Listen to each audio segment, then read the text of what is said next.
C'est un sentiment bien honorable de vouloir se sentir important, d'essayer de changer les choses même si au premier abord ça semble indécent. Centimètre après centimètre, jour après jour, les héros du quotidien me fascinaient toujours autant. Je m'identifiais à eux, alors j'ai compris immédiatement. Je voulais ajouter ma trace parmi ceux dont on se souviendrait pour avoir accompli de bonnes actions, même si comme tout le monde j'ai commis pas mal d'exactions. Même si les autres me répétaient, l'air hébété, que je taperais seulement dans le fond. Je n'ai compté que sur ma motivation, dans les débuts, pour commencer mon ascension. On attend toujours que quelqu'un amène le changement, sans penser à le changer par nous-mêmes. On se met dans une position confortable, et ceux qui prennent des risques, on les emmène, à penser qu'ils vont se brûler les ailes parce qu'ils ont tenté de mettre en avant une qualité qu'on ne leur aurait auparavant jamais soupçonnée.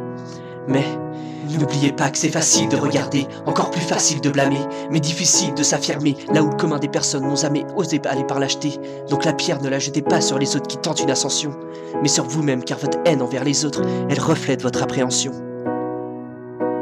Nez à nez avec la honte, face à face avec la peur, dos à nos envies, réfrénées dans nos ardeurs.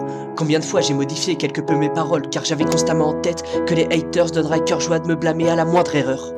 Mais au fil du temps, j'y faisais de moins en moins attention. J'ai remarqué que majoritairement les gens appréciaient ce que je faisais, et pour moi c'est une plus grande fierté que d'accabler les cons. J'ai donc continué parce que les messages et les demandes ne cessaient d'augmenter. C'était fou, mais c'était agréable de savoir que les gens appréciaient ton travail, voire même qu'ils s'en redemandaient. La machine était lancée et je m'élançais dans des thèmes et des sonorités que je n'avais pas encore osé aborder. Encore aujourd'hui, je sais pas où tout ça va mener. Mais je sais que mon ascension n'est pas terminée. M'éliminez pas dans la liste. Je suis loin encore d'avoir découvert dans sa totalité ce que je peux et ce que vous pouvez m'apporter. Et aujourd'hui, on peut dire que je me fous de ce que les autres peuvent bien en penser. C'est une expérience unique dans une vie qui restera toujours marquée. Sans y croire réellement, c'est un espèce d'énorme but que j'avais réalisé. Et je vais pas lasser de sitôt. Et je vous souhaite, à vous aussi, de le trouver. Car même si les autres ne vous en croient pas capable, avec persévérance, rien n'est hors de portée.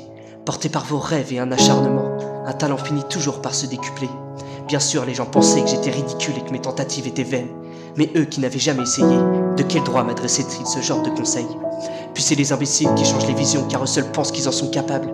Ils essaient et réessaient de façon inlassable. Alors on les prend pour des cons, mais à la fin, ils suscitent l'admiration. On est tous capables de partir du fond et effectuer l'ascension.